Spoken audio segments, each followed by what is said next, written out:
अब इतने शब्दों से तो यह समझ में आ ही गया होगा कि हमारा यह शरीर ही स्थूल शरीर है। हम इसी शरीर को स्थूल कहते हैं। अब स्थूल क्यों कहते हैं? क्योंकि ये एक शिथिल, एक ऐसा अवस्था है जो एक सीमित है। यह तो चलता रहता है कि जैसे कोई गाड़ी हो उस तरह से हम चलाते हैं और ये चलता रहता, पर इसका ख्याल रखना हमारा जरूरी है। मुख्य रूप से हमारे 3 रूप होते हैं। हमारे 3 अवस्थाओं के 3 रूप अलग अलग हैं, तीनों एक दूसरे से लगे हुए हैं और तीनों भिन्न हैं।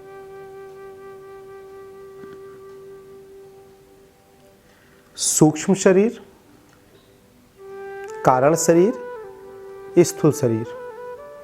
इसमें विद्वानों का जन है कि ऐसा भी कह सकते हैं कि यह हमारी बाहर की काया, यह स्थूल शरीर है।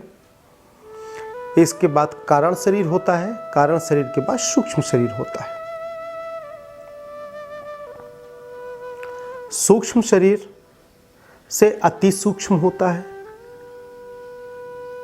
और यदि वह सूक्ष्म हो जाए तो विचार भी वहां नहीं जा सकता उस ऊर्जा को, उसको ऊर्जा रूप कह सकते हैं, ऊर्जा प्रतिबिंब प्रकाश कह सकते हैं। और कारण शरीर से यदि थोड़ा ऊपर करें तो महाकारण रूप का भी वर्णन कर सकते हैं कि महाकारण रूप शरीर। महाकारण का मतलब कि कारण ट्रांसपेरेंट बॉडी, ट्रांसपेरेंट पारदर्शिता शरीर देख सकते हैं, पर जब वह कर्म में पारदर्शिता शरीर के होते हुए भी यदि वह कर्म चिंतन चित्त वृत्ति में आ जाए तो महाकारण का भी उपाधि दी जा सकती है। स्थूल तो स्थूल ही है। यदि हम यहां से बॉम्बे जाना चाहें और बॉम्बे में हमको कुछ लाना है तो हम स्थूल शरीर से जाते हैं, और यहाँ से स्थूल शरीर से जाएंगे तो शरीर के माध्यम से शरीर के खाने पीने की व्यवस्था सारी चीज़ों को रखेंगे।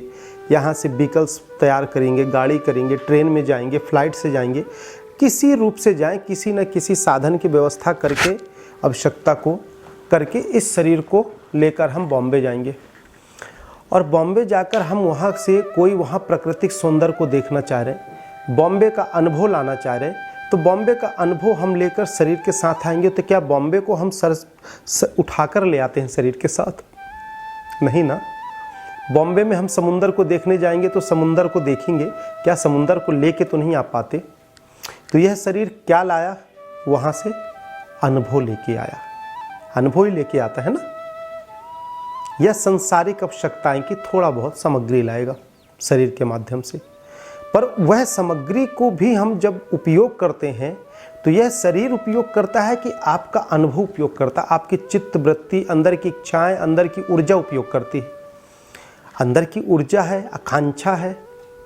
जब आकांक्षाएं हैं आपके अंदर, इच्छाएं हैं, तो वह चीज़ों को उपयोग करते हैं। समझ में बात आ रही है? तो इसका मूल शब्द ये कह लें कि यदि हम बॉम्बे गए स्थूल शरीर से तो वहाँ बॉम्बे की सौंदर्य को देखे, प्रकृति नज़ारों को देखे, या जिस दृश्य के लिए गए वह दृश्य को देखे, और वहाँ की संसारिक चीज़ों को छोड़ के स्थूल चीज़ को और स्थूल शरीर के साथ हम वहाँ से अनुभव लेके आते हैं। परंतु आने के बाद हम यह कहते हैं कि मैं बॉम्बे गया था, बॉम्बे के समुंदर को देखा, बॉम्बे में मछलियाँ देखा, बॉम्बे में मैंने यार्ड देखा, गार्डन देखा, तरह तरह की चीज़ें जो हमने देखा वहाँ के अनुभवों को बताते हैं। परंतु क्या कहते हैं? मैंने देखा, मैं गया था, अभी 10 दिन पहले गया था। आप कैसी बात करते हैं? बॉम्बे वैसे ही है। फुल कॉन्फिडेंस से हम बात करते हैं। किसके कारण? इस शरीर के कारण। इस शरीर के माध्यम से हम सारी बातों को रखते हैं। जब हम इस शरीर के माध्यम से करते हैं तो हम अपने आप को जीवन पर्यंत शरीर ही महसूस करते हैं, अर्थात स्थूल शरीर ही महसूस करते हैं, और पूरा जीवन लीला हमारा स्थूल शरीर पर निर्भर है।